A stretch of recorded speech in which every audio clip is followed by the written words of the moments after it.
ओशो आज तक के सबसे पावरफुल और मोस्ट इन्फ्लुएंशियल पर्सनालिटीज़ में से एक थे। 1981 में अमेरिका में 64,000 एकड़ का ओरेगन स्टेट में एक बंजर ज़मीन था। वहाँ पर जो सबसे करीबी शहर था वो 19 किलोमीटर दूर था, जहाँ पर सिर्फ कुछ 100-150 लोग ही बस रहते थे। उनके पास 94 रोल्स रॉयस गाड़ियाँ थी, जो कि दुनिया की सबसे लग्जरी कार्स में से एक है। आज तक के किसी भी रिलीजियस लीडर के पास इतने लग्जरी कार्स नहीं थे। उनके पास खुद का पॉलिटिकल सिस्टम था, खुद का हेल्थ केयर सिस्टम था, खुद का पुलिस था, जिनके पास एडवांस्ड ऑटोमेटिक गन्स थे। वो शहर में ऑर्गेनिक फार्मिंग होता था, सस्टेनेबल इकोनॉमिक एनवायरनमेंट था। वो आज तक के दुनिया का सबसे बेहतरीन शहर में से एक था, और ये सब सिर्फ कुछ ही महीनों में बन गया। ये सब देख करके वहाँ के लोग सख्ते में आ गए। वो लोग घबरा गए कि ये सब ऐसा कैसे हो रहा है, और ये सब देख के कुछ अड़चने आने लगी रजनीशपुरम यानी ओशो के शहरवासियों को। उसके बाद फिर वो मुसीबत से निपटने के लिए पॉलिटिकल सिस्टम में भी उतर गए, पॉलिटिक्स में भी उतर गए, और भारी मतों से वो इलेक्शन जीत गए। बहुत से अमेरिकन्स को ये बात रास नहीं आ रही थी, और अंत में अमेरिकन्स ने कुछ ऐसे पैंतरे अपनाए कि ओशो को अमेरिका छोड़ना पड़ा। तो क्या अमेरिकी ओशो से घबरा गए थे? क्या वहाँ के रिलीजियस कट्टरपंथ लोग ओशो से घबरा गए थे? ये पूरी जानकारी देखिए आज के इस वीडियो में।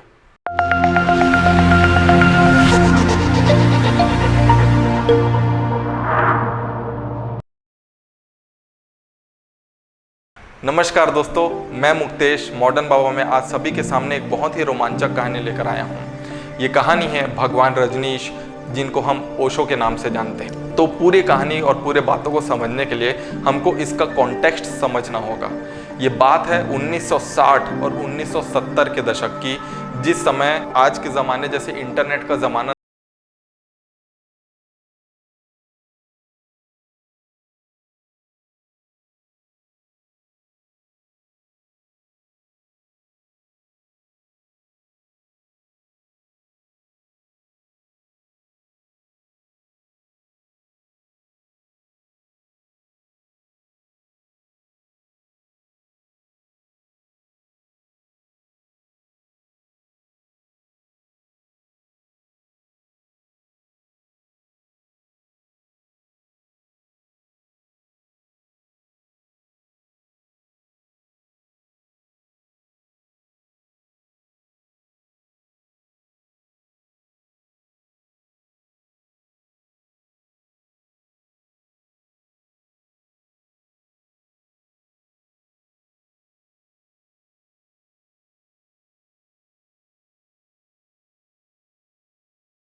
%70 लोग ओशो के जो अनुयायी थे वो हाईली एजुकेटेड थे, बहुत ही समृद्ध परिवार से बिलोंग करते थे। ओशो कहते थे कि अमेरिका जैसी कंट्री जो कैपिटलिस्टिक कंट्री है, जहाँ पर कैपिटलिज्म है, वैसे कंट्रीज ओशो को बहुत जल्दी समझ पाएंगे, वैसे कंट्रीज ओशो को बहुत बेहतर एक्सेप्ट कर पाएंगे।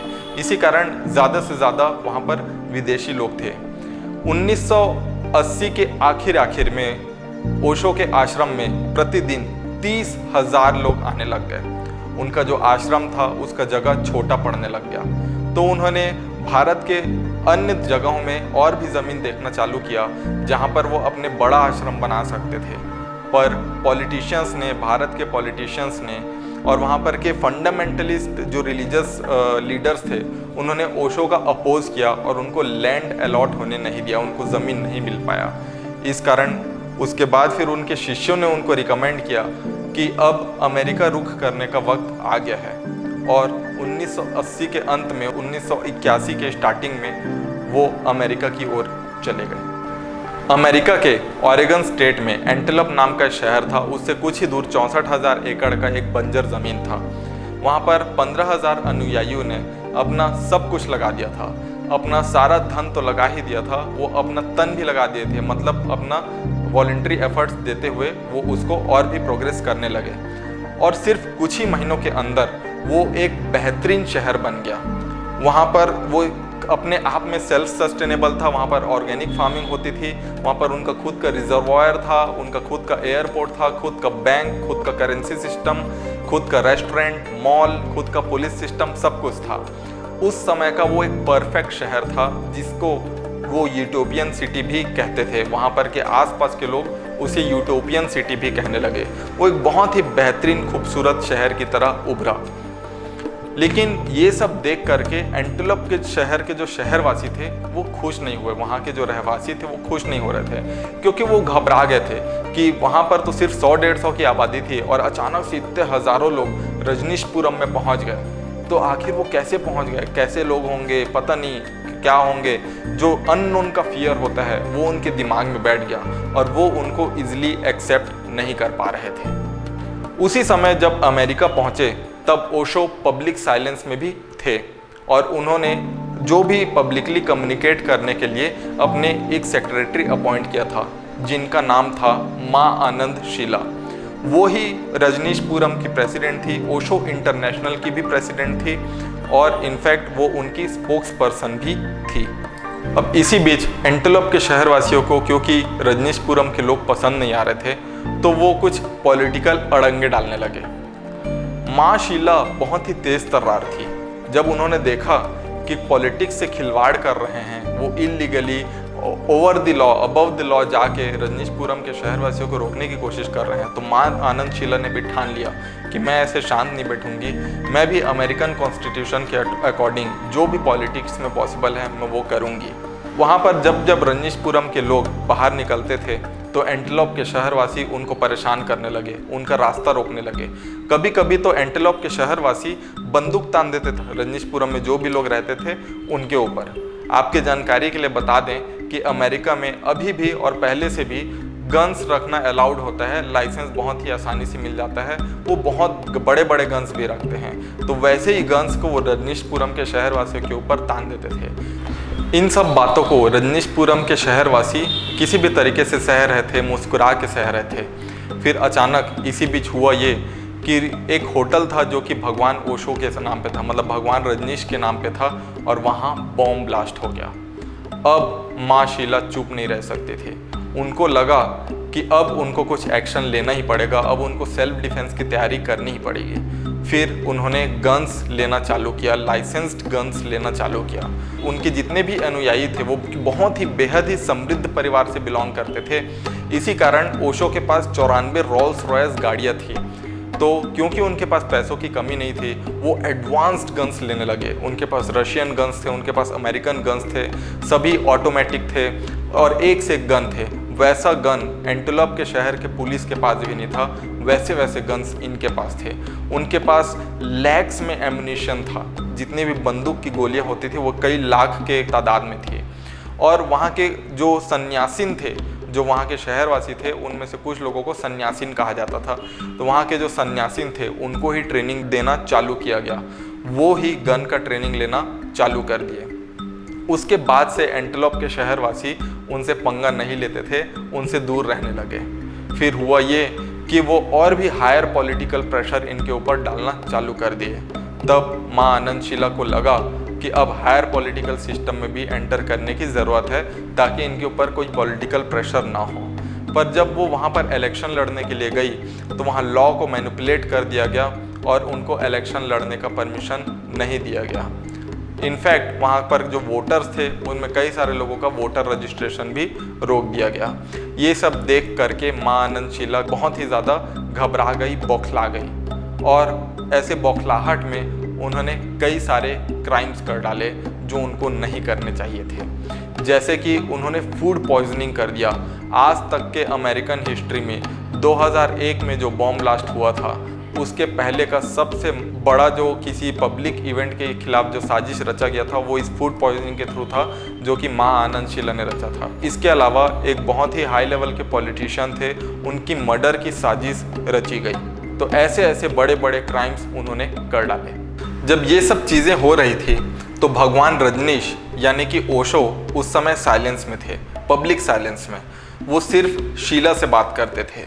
रोज़ रात, रोज़ शाम को शीला उनसे बात करके आती, जो भी इंस्ट्रक्शंस वो देते उससे वो अपने शहरवासियों को, अपने सन्यासिन से साझा करती थी जो वहाँ पर एडमिनिस्टर करते थे, और उसके बाद वो कोई एक्शन लेते थे। बट ये सब जो चीज़ें हो रही थी उसकी जानकारी, इन क्राइम्स की जानकारी ओशो को थी कि नहीं थी, ये किसी को नहीं पता, ये हम नहीं जानते। अब इसी दौरान वहाँ पर यह भी हुआ कि हॉलीवुड के कुछ फेमस पर्सनालिटीज़ वहाँ पर पहुँचे, जिसे हॉलीवुड ग्रुप कहा गया। उसमें से एक जो बहुत ही प्रमुख किरदार में थी वो गॉडफादर की प्रोड्यूसर थी। गॉडफादर जो बहुत ही फेमस मूवी है, आज तक की सबसे बेस्ट मूवीज़ में से एक कहा जाता है, उनकी प्रोड्यूसर्स थी। उन लोग ओशो के काफ़ी करीब पहुँच गए, और ये सब देख करके शीला को पसंद नहीं आ रहा था। वो काफ़ी जलन महसूस करने लगी, और वो उन्हीं ग्रुप में से एक और पर्सन थे जो कि ओशो के पर्सनल डॉक्टर भी थे। तो धीरे से उन्होंने अपने सन्यासिन से शेयर किया कि वो जो डॉक्टर हैं वो ओशो को स्लोली मर्डर करने का प्लान कर रहे हैं, और ओशो खुद भी मरना चाहते हैं ड्रग्स वगैरह ले करके।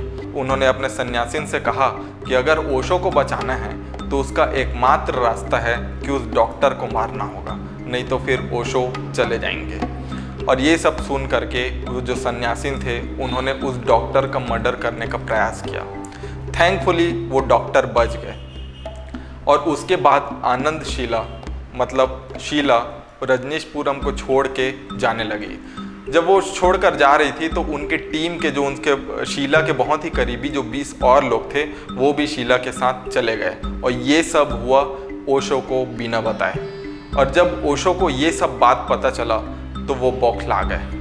अब इन सब बातों को समझने से पहले हम लोगों को एक और चीज़ समझना ज़रूरी है, जो कि इसके पहले हुआ था।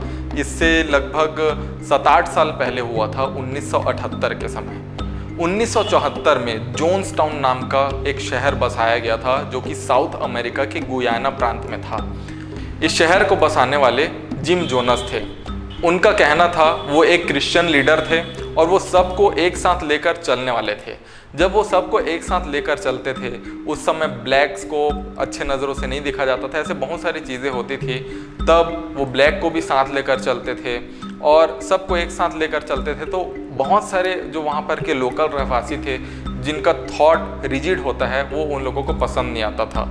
इस कारण उनको जोन्सटाउन स्थापित करना पड़ा। तो जोन्सटाउन जब वो स्थापित कर रहे थे तो उनका उद्देश्य ये था कि वहाँ पर सब कोई फ्रीली रहेंगे और वो मोस्ट मॉडर्न सोसाइटी होगा। वो एक यूटोपियन शहर होगा। यूटोपियन शहर मतलब बहुत ही परफेक्ट शहर होगा। वहाँ पर लगभग 900 से ऊपर लोग रहते थे। फिर अमेरिकन अथॉरिटीज़ को कुछ शक हुआ और उन्होंने सोचा कि उनको उस शहर इन्वेस्टिगेट करने के लिए जाना चाहिए। उन्होंने कुछ पॉलिटिशियन और कुछ डिप्लोमेट्स का एक टीम बनाया, प्रेस वाले भी उस टीम में शामिल थे और उन लोगों को उस शहर इन्वेस्टिगेट करने के लिए भेजा गया। सबसे पहले तो जोन्सटाउन वाले ईजिली उनको एक्सेप्ट नहीं कर रहे थे। फिर जब उन्होंने एक्सेप्ट किया तो उनका काफ़ी खातिरदारी हुआ। जब ये सब चीज़ हो गया और वो वापस जा रहे थे उस समय उनको लगा जोन्सटाउन वालों को कि उनके खिलाफ ये रिपोर्ट बना कर देंगे, फिर इनके ऊपर कुछ पॉलिटिकल एक्शन होगा। जब वो प्लेन में चढ़ने ही वाले थे जो ऑफिशियल्स थे उसके पहले उन्होंने मशीन गन से फायरिंग कर दिया और वहाँ पर सभी पॉलिटिशियन मर गए। अब ये सब चीज़ जब हो रहा था तो अगले दिन अमेरिका ने एक बहुत बड़ा फोर्स वहाँ पर भेजा और एक जब बहुत बड़ा फोर्स वहाँ पर पहुँचा तो वहाँ पर पहुँच के देखे कि 900 लोगों की लाशें वहाँ पर पड़ी है।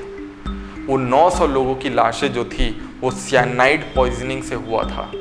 साइनाइड मतलब उन्होंने सुसाइड कर लिया था। ये आज तक के हिस्ट्री में सबसे बड़े सुसाइड में से एक की तरह देखा गया। उस समय सब के सब बौखला गए थे, डर में आ गए थे, बहुत ही ज़्यादा डर चुके थे। अब ये बात मैं आपको क्यों बता रहा हूँ, क्योंकि जब ऐसा हुआ तो वो एक कल्ट की तरह था जिसे जोनास कल्ट का नाम दिया गया। और इसी नज़र से ही रजनीशपुरम के लोगों को भी देखा गया कि रजनीशपुरम के लोग भी इसी जोनास कल्ट की तरह होंगे। अमेरिकी लोगों के दिमाग में एक प्रिजुडाइज आ गया जो कि सच नहीं था। अब ओशो को जैसे ही शीला के बारे में पता चला कि उसने ऐसा ऐसा किया और वो भाग गई बिना ओशो से मिले, तब ओशो को बहुत गुस्सा आया और ओशो चुप बैठने वाले नहीं थे। उन्होंने अपना साइलेंस तोड़ दिया। उन्होंने एक प्रेस ब्रीफिंग के लिए प्रेस वालों को बुलाया और उनके सामने पब्लिक स्टेटमेंट डायरेक्टली दिया कि शीला ने ऐसा ऐसा क्राइम किया है, शीला ने पॉलिटिशियंस का मर्डर का अटेम्प्ट किया है, फूड पॉइजनिंग में भी शीला का ही हाथ था, यहाँ तक कि उनके ऑर्गेनाइजेशन में जो सन्यासीन डॉक्टर थे, ओशो के पर्सनल डॉक्टर, उनका भी मर्डर करने का प्रयास किया गया। ये सब बात उन्होंने अमेरिकन गवर्नमेंट से और पूरे दुनिया से कहा और उन्होंने अमेरिकन गवर्नमेंट से सपोर्ट मांगा कि वो लीगल इन्वेस्टिगेशन करें और शीला को पकड़ कर लेकर आएँ, शीला जहाँ भी है। अब अमेरिकी गवर्नमेंट के लिए ये बहुत ही बेहतरीन मौका था। वो बहुत ही खुश हो गए क्योंकि इसके पहले वे ओशो के रजनीशपुरम में घुसना चाहते थे लेकिन घुस नहीं पा रहे थे।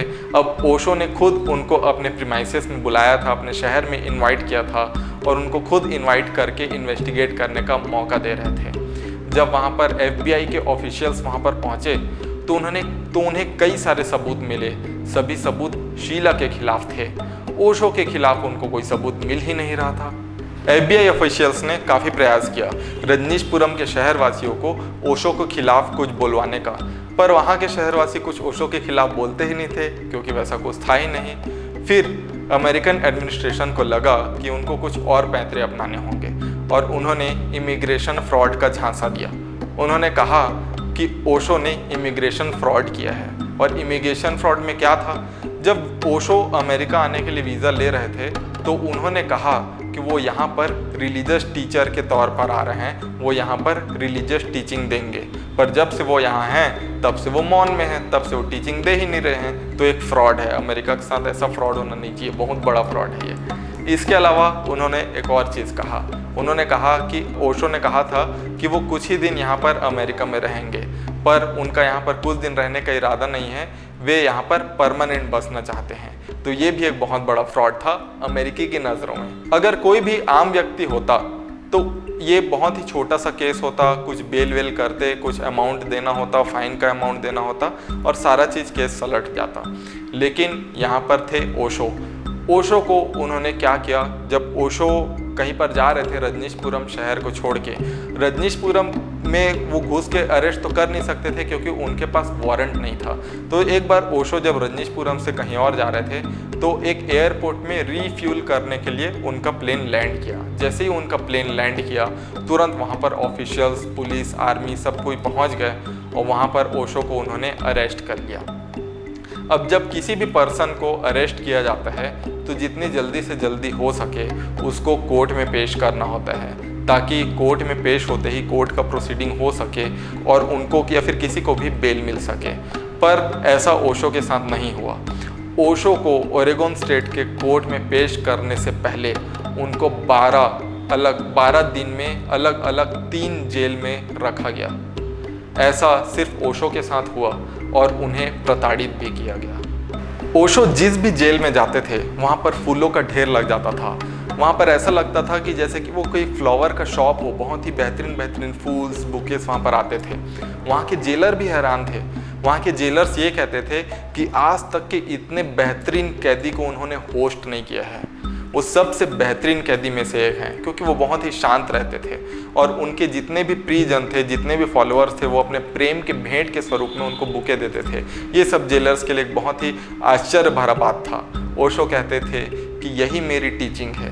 अब अमेरिकन अथॉरिटीज़ ने ओशो के सामने 2 रास्ते रखे। उन्होंने कहा कि या तो आप अपने सारे गिल्टी प्ली कर लो, जो भी हम चार्जेस आपके ऊपर बता रहे हैं उसको आप एक्सेप्ट कर लो और अमेरिका छोड़कर चले जाओ। और दूसरा रास्ता ये था कि आपको लड़ना है तो आप लड़ते रहो, लेकिन हम आपको जेल में ही रखेंगे, आपको आज़ाद नहीं छोड़ेंगे।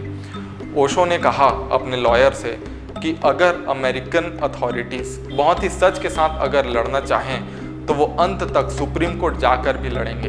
लेकिन ओशो का शरीर अभी उनका साथ नहीं दे रहा था, वो काफ़ी बुजुर्ग हो चुके थे और जेल में वो नहीं रह पा रहे थे।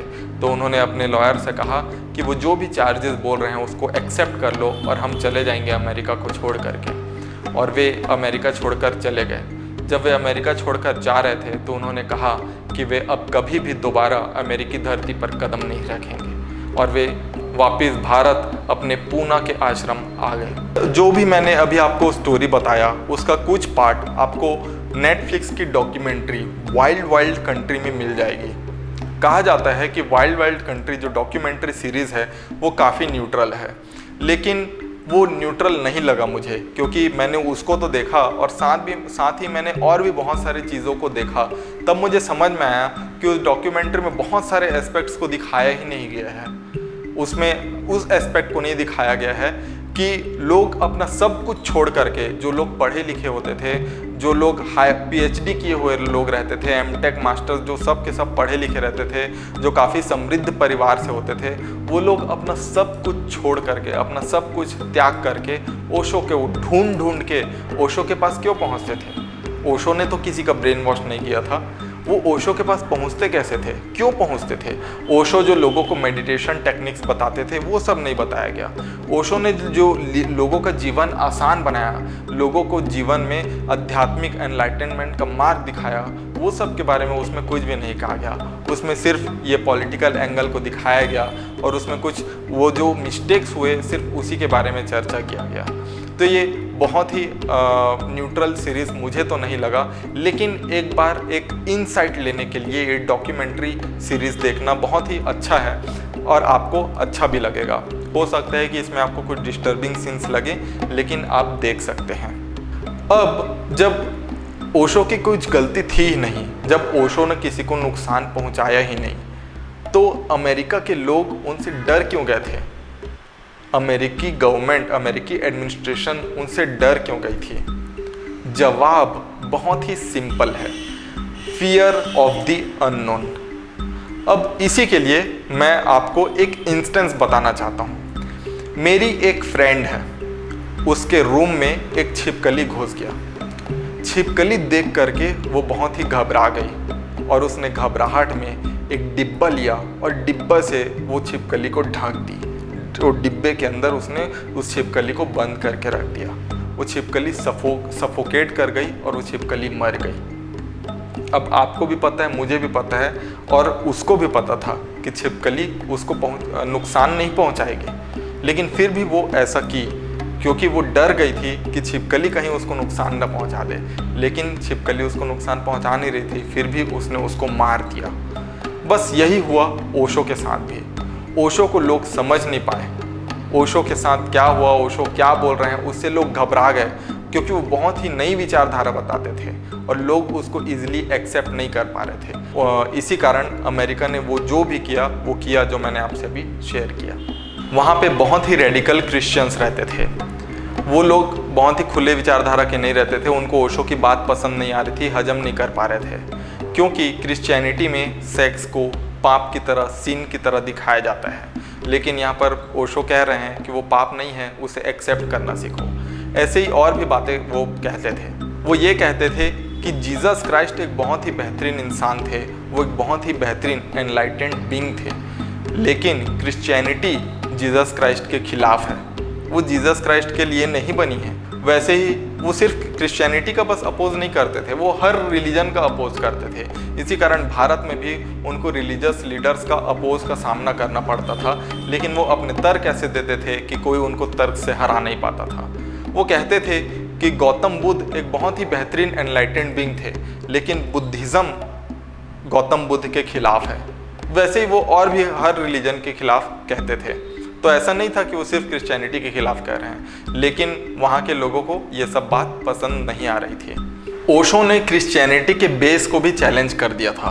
उन्होंने कहा कि बाइबल जीसस को अच्छे से जानते ही नहीं है, जीसस क्राइस्ट को अच्छे से जानते ही नहीं है। जितने भी क्रिश्चियनिटी है वो जीसस क्राइस्ट को अच्छे से जानते ही नहीं है, क्योंकि बाइबल में जीसस के 13 से 30 साल के बीच का उल्लेख नहीं है। 13 से 30 साल के बीच वे कहाँ थे, इस बारे में बाइबल में नहीं लिखा गया है। लेकिन ओशो ने बहुत सारे बुक के रेफरेंसेस लिए और भी अलग अलग हिस्टोरिकल रेफरेंसेस लेकर उन्होंने बताया कि जीसस क्राइस्ट उस समय अपना तैयारी कर रहे थे। उस समय वो नेपाल आए थे, तिब्बत आए थे, वो भारत आए थे और वो यहाँ पर आके योग सीख रहे थे, तिब्बती और बुद्धिज़्म का पद्धति सीख रहे थे और वहाँ पर से वो सीख करके 30 साल के उम्र में वापस अपने जेरूसलम शहर पहुँचे और वहाँ पर लोगों को लेक्चर देना चालू किए और वहाँ पर वो लोगों के कुछ सिखाना चालू किए जिससे वो लोगों की बीमारियों को दूर करते थे। कुछ ऐसे प्रैक्टिसेस बताना चालू किए। लेकिन बाइबल में कहा जाता है कि 30 साल के उम्र में पता नहीं जीसस अचानक से आ गए। अब लेकिन आप ही अब सोचिए कि वो कोई अचानक से आ सकते हैं क्या? लोग जब तक तैयारी न करें तब तक के नहीं आ सकते। और वो एनलाइटेंड हो के 30 साल की उम्र में पहुँचे और लोगों को प्रीचिंग देना चालू कर दिए। अब वहाँ पर भी जो रेडिकल कट्टरपंथ रिलीजियस लोग थे वो लोग इस बात को जीसस क्राइस्ट को अच्छे से एक्सेप्ट नहीं कर पा रहे थे। साथ ही साथ जीसस क्राइस्ट अकेले में क्या करते थे इसके बारे में कोई उल्लेख नहीं है, क्योंकि जीसस क्राइस्ट के साथ जो लोग रहते थे वो लोग ज़्यादा पढ़े लिखे नहीं थे। वो या तो बढ़ई थे, कारपेंटर थे या फिशरमैन थे। और वो लोग क्या लिखते थे, उनको जो समझ में आता था वही बस लिखते थे। जीसस क्राइस्ट अकेले में 40 दिन क्या कर रहे हैं अकेले बैठ करके, इसके बारे में कोई नहीं बताता था। अकेले 40 दिन बैठ करके ध्यान भी कर रहे हो सकते हैं, लेकिन वो सब बाइबल में मेंशन्ड नहीं है। तो ये सब चीज़ उन्होंने कहा। अब हुआ ये क्या, वहाँ के जो कट्टरपंथ रिलीजियस लीडर्स थे उन्होंने उनको क्रूसीफाई कर दिया। और इवन क्रूसीफिक्सेशन के बाद बाइबल में कहा गया कि जीसस क्राइस्ट वहाँ से बच गए, वहाँ पर उनकी मृत्यु नहीं हुई। और वहाँ पर जैसे ही बच के वो निकले, वे कहाँ गए आखिर? 3 दिन बाद जब उनको उस फेमस क्राइस्ट पोज में जो सूली पे लटकाया गया था उससे जब उनको निकाला गया, उसके बाद वो कहाँ गए? कहीं तो गए वो। तो ओशो ने कहा कि उसके बाद वे 70 साल भारत में आकर रहे, कश्मीर में। वहाँ पर वो एक रिलीजियस लीडर नहीं थे, वहाँ पर एक आध्यात्मिक गुरु के तौर पर नहीं थे, वहाँ पर एक मसीहा के तौर पर भी नहीं थे। वो एक आम जिंदगी जी रहे थे 70 साल तक के। अब ये सब बातें जब उन्होंने कहा तो ये पूरे क्रिश्चियनिटी के बेस को उन्होंने हिला कर रख दिया और ये सब वहाँ के लोग हजम नहीं कर पा रहे थे। फिर उन लोगों ने क्या किया, उन क्रिश्चियंस ने ओशो के साथ क्या किया? उन्होंने वही किया जो दूसरे रिलीजन के लोगों ने जीसस क्राइस्ट के साथ किया था। उन्होंने ओशो को अपनी धरती से भगा दिया और ओशो भारत आ गए और वो एक बेहतरीन ब्यूटीफुल इंसान के सानिध्य पे रहने से वंचित रह गए। खैर, जिसका जैसा किस्मत वो वैसा रहते ही है। मुझे उम्मीद है कि आप लोग भी इस सोच में ज़रूर पड़ गए होंगे कि कैसे ओशो के ओर लोग खींचे चले आते थे, ओशो ऐसा क्या कहते थे। तो ये सब बातें अगर आप जानना चाहते हैं तो आप उनके बुक्स में पढ़ सकते हैं, उनके थॉट्स, उनके स्पीचेस। मुझे लगता है कि आप में से कई लोगों ने सुना होगा और अगर आपने नहीं सुना है तो आप अभी यूट्यूब में भी सुन सकते हैं। लेकिन साथ ही साथ उनके कई ऐसे एक्सक्लूसिव बुक्स हैं जो आप पढ़ सकते हैं, जो बहुत ही बेहतरीन हैं और जो अभी भी लोग ईजिली एक्सेप्ट नहीं कर पाते। तो आप भी एक फ्रेश पर्सपेक्टिव, एक नया सोच, एक खुली विचारधारा अगर अपना डेवलप करना चाहते हैं तो आप इन बुक्स को पढ़ के इनको एंजॉय कर सकते हैं। उनमें से एक बुक है ध्यान सूत्र, जिसमें ध्यान के अलग अलग पहलू को एक्सप्लोर किया गया है। जब ओशो महाबलेश्वर में थे उस समय जो ध्यान सिखाया गया था उस एस्पेक्ट को एक्सप्लोर किया गया है। ये ध्यान सूत्र हिंदी में है। ऐसे ही संभोग से समाधि की ओर, ये भी एक हिंदी बुक है जो संभोग से समाधि की ओर कैसे पहुँचे इसके बारे में है। द बुक ऑफ वुमेन, ये इंग्लिश बुक है। इसमें वीमेन यानी महिलाओं के अलग अलग एस्पेक्ट को बताया गया है। बहुत ही डिटेल और बहुत ही सेंसिटिव इशू को बहुत ही अच्छे तरीके से एक्सप्लोर किया गया है, उन्होंने बताया है। तो इस बुक को भी आप इंग्लिश में पढ़ सकते हैं। Awareness, the key to living in balance, ये भी एक इंग्लिश बुक है। इस बुक में आपको ये बताया गया कि आप प्रेजेंट मोमेंट में रहते हुए सबसे बेहतरीन परफॉर्मेंस कैसे अचीव कर सकते हैं, अपना अवेयरनेस कैसे आप प्रेजेंट मोमेंट में रख सकते हैं। इसके अलावा भी ओशो की बहुत सारी बुक्स हैं, वीडियोस हैं। मैं आपको रिकमेंड करूंगा कि आप उन सबको एक्सप्लोर करके ज़रूर देखें। दोस्तों, आज का जो मैंने आपको बताया बात, उसमें बहुत सारे शॉर्टकमिंग्स हो सकते हैं, उसमें बहुत सारे लूप होल्स हो सकते हैं। क्योंकि मेरे पास यहाँ पर समय का कमी था तो कई बातों को मैंने स्किप कर करके बताया है। तो मुझे उम्मीद है कि ये आपको पसंद आया होगा। इसको आप और डिटेल में एक्सप्लोर करना चाहते हैं तो उसके रेफरेंसेस के लिंक मैं आपको डिस्क्रिप्शन में भी दे रहा हूँ। तो आप उन लिंक के रेफरेंसेस में जा कर के वीडियो भी देख सकते हैं, टेक्स्ट भी पढ़ सकते हैं, आप खुद भी रिसर्च कर सकते हैं। और इसके अलावा गूगल तो है ही आपके पास रिसर्च करने के लिए।